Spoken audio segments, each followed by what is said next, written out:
Ya, kericuhan demo tolak tunjangan DPR pada 25 Agustus 2025 masih menyisakan ketegangan.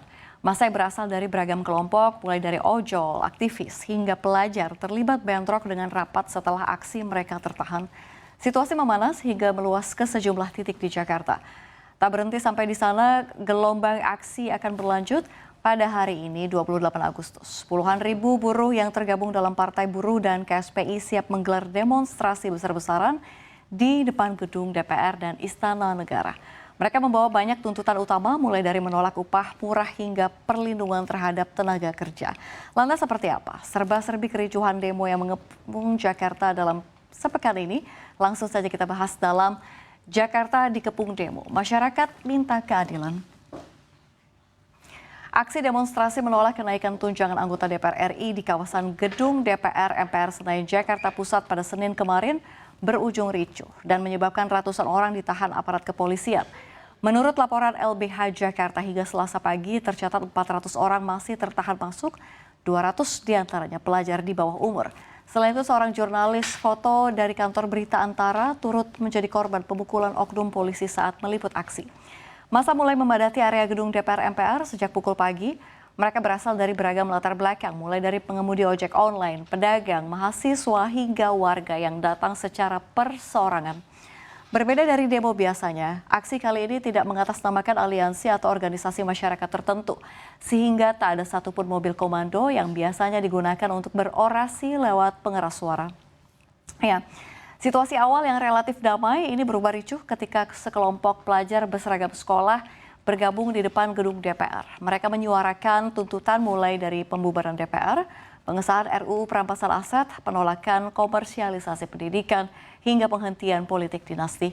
Tak lama kemudian, massa bergerak menuju blokade polisi di persimpangan Kementerian Kehutanan.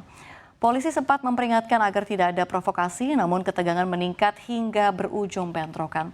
Aparat mengerahkan kendaraan taktis, water cannon, dan menembakkan gas air mata untuk membubarkan demonstran. Kerusuhan makin meluas ketika massa membakar pos polisi Petamburan dan merusak sejumlah fasilitas umum, termasuk tenda pos polisi dan pembatas jalur Transjakarta. Ya, dalam aksi ini sebanyak 1.250 personel gabungan disiagakan untuk mengamankan demo ini. Lalu apa saja sih dampak dari demo ini? Kita akan lihat seperti apa. Ini kalau misalnya kita melihat ya, mobil-mobil polisi yang menahan sejumlah pelajar sempat kena amuk saat melintasi kerumunan massa demo. Mobil tahanan lengkap dengan kaca berlapis besi berwarna hitam ini melintas jalanan Gatot Subroto dari Semanggi mengarah ke Selipi. Massa memberhentikan polisi itu sambil memukul hingga melemparinya dengan botol minum. Terlihat pula sejumlah orang yang mengenakan seragam SMA sederajat keluar dari dalam mobil. Mobil itu pun langsung tancap gas. Massa yang kesal sempat berupaya mengejar sambil menimpuk. Beruntung mobil polisi tersebut berhasil lolos dari amukan massa. Nggak sampai di situ aja pemirsa, kericuhan juga semakin parah ya. Massa membakar pos polisi Petamburan yang tepat berada di bawah kolong flyover. Tenda pos polisi juga ikut dibakar dan sebelum dibakar tenda tersebut diseret ke tengah jalan. Insiden ini membuat lalu lintas terganggu. Polisi memukul mundur massa dengan rentetan tembakan gas air mata. Pengendara ikut terkena dampak, beberapa warga juga ikut membantu mengatur lalu lintas. Massa tersebar ke arah Palmerah Utara dan juga Jalan KS Tambun. Aparat pun membagi dua kelompok dalam upaya memukul mundur massa di area tersebut. Setelah situasi di bawah flyover kondusif, polisi langsung memadamkan api. Kaca polisi juga tampak dirusak. Tapi nggak sampai di sini aja pada saat itu. Dampak selanjutnya juga dirasakan di lini transportasi. KRL hingga Transjakarta juga berhenti beroperasi saat aksi tersebut. Imbas dari kericuhan ini, ratusan penumpang yang mayoritas pekerja terpaksa mengemper di stasiun Tanah Abang, Jakarta Pusat. Mereka memilih untuk menanti kedatangan KRL komuter lain meski tahu jadwal keberangkatannya terganggu akibat adanya demo. PT Kereta Komuter Indonesia KAI Komuter ini mengumumkan perjalanan kereta rel listrik rute Rangkas Bitung, Parung Panjang, Serpong, Tanah Abang berjalan hanya sampai stasiun Kebayoran imbas aksi demonstrasi di gedung DPR MPR. Kebijakan ini diambil untuk mengantisipasi kepadatan di sekitar jalan akses menuju stasiun Palmerah. Masa aksi yang melakukan unjuk rasa di gedung DPR sempat memasuki jalan tol dalam kota karena akses menuju depan gedung tersebut ditutup oleh petugas setelah terjadi kerusuhan. Selain itu lagi ada Transjakarta yang juga terdampak di mana sejumlah rute tidak beroperasi akibat demo ini.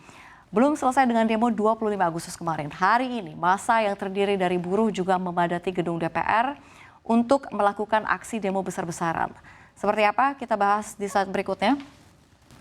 Ini kalau misalkan kita melihat ya, elemen buruh menggelar demo di depan gedung DPR. Tadinya juga rencananya di Istana Kepresidenan, namun batal di Istana Presiden gitu ya karena waktu. Jadi para buruh ini berasal dari sejumlah wilayah di sekitar Jakarta seperti Karawang, Bogor, Bekasi, Depok, dan juga Tangerang. Demo buruh bertajuk Gerakan Buruh Indonesia Bergerak mewujudkan kedaulatan rakyat, hapus penindasan dan penghisapan ini dipimpin oleh Konfederasi Persatuan Buruh Indonesia atau KPBI bersama Koalisi Serikat Pekerja dan Partai Buruh. Ketua Umum KPBI Ilham Syah menegaskan aksi tersebut merupakan akumulasi kekecewaan pekerja terhadap pemerintah dan juga parlemen. Ini kita lihat ya. Kita lihat dari Ketum KPBI Ilham Syah. Jadi gerakan politik pekerja sudah sampai titik jenuh. Jadi pada 28 Agustus kami tidak akan beranjak sebelum suara kami didengar. Lalu kalau misalnya kita lihat Presiden Partai Buruh Said Iqbal juga ini lagi-lagi ya. Tadi kita sudah dengarkan berkali-kali ini gerakan kostum, hapus outsourcing, tolak upah. Ini akan dilakukan dengan damai ya. KPBI menghimbau masyarakat sipil, akademi, dan NGO untuk bersolidaritas dalam aksi tersebut. Mereka menegaskan aksi akan berlangsung damai, tetapi penuh tekad ya. Sementara itu Presiden Partai Buruh Said Iqbal menyebut aksi kali ini juga menjadi momentum penting untuk menekan pemerintah. Ya, lantas apa saja sih tuntutan yang akan disuarakan oleh buruh pada demo hari ini? Kita lihat. Pertama, buruh menuntut kenaikan upah minimum nasional sebesar 8,5 hingga 10,5% pada tahun 2026. Perhitungan ini berdasarkan formula resmi yang ditetapkan dalam putusan Mahkamah Konstitusi nomor 168, yakni inflasi, pertumbuhan ekonomi, dan indeks tertentu. Menurut Said, inflasi diproyeksikan mencapai 3,26%, sementara pertumbuhan ekonomi berada di kisaran 5,1 hingga 5,2% dalam kurun Oktober 2024 hingga September 2025. Dengan demikian, pemerintah semestinya berani menaikkan upah agar daya beli buruh dan masyarakat meningkat serta mendorong pertumbuhan ekonomi nasional. Selanjutnya penghapusan outsourcing, ini menurut Said putusan Mahkamah Konstitusi telah menegaskan bahwa praktik outsourcing dalam Undang-Undang Cipta Kerja harus dibatasi hanya pada jenis pekerjaan tertentu. Namun kenyataannya praktik outsourcing masih meluas termasuk di BUMN.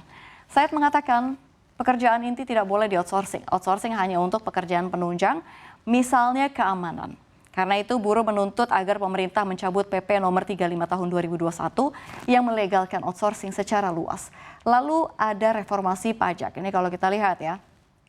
Di sejumlah daerah menjerit karena beban pajak meningkat di Pati Jawa Tengah misalnya. Kenaikan pajak BUMN dan bangunan telah memicu perlawanan warga.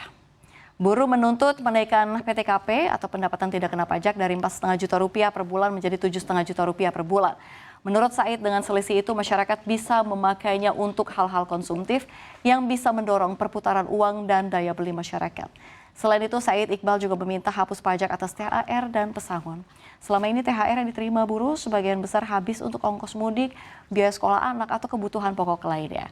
Ada juga 7 isu yang menjadi dasar gugatan para buruh ke MK, yaitu upah layak yang melindungi pekerja, penghapusan outsourcing, pembatasan karyawan kontrak, prosedur PHK yang adil, pesangon yang layak, pembatasan tenaga kerja asing terutama unskilled workers, hingga hak cuti melahirkan, cuti hamil, dan juga cuti panjang.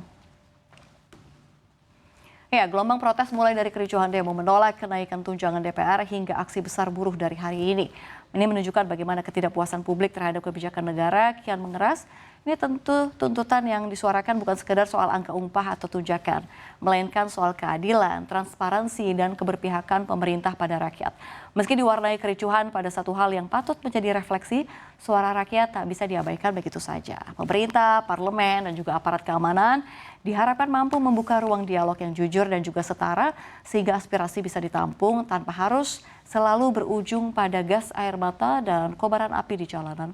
Tentu kita berharap aksi-aksi ini menjadi momentum koreksi bersama, bukan sekedar ajang konfrontasi agar kebijakan buruh atau publik ini lebih berpihak pada keadilan sosial dan juga demokrasi tetap terjaga dalam ruang yang damai.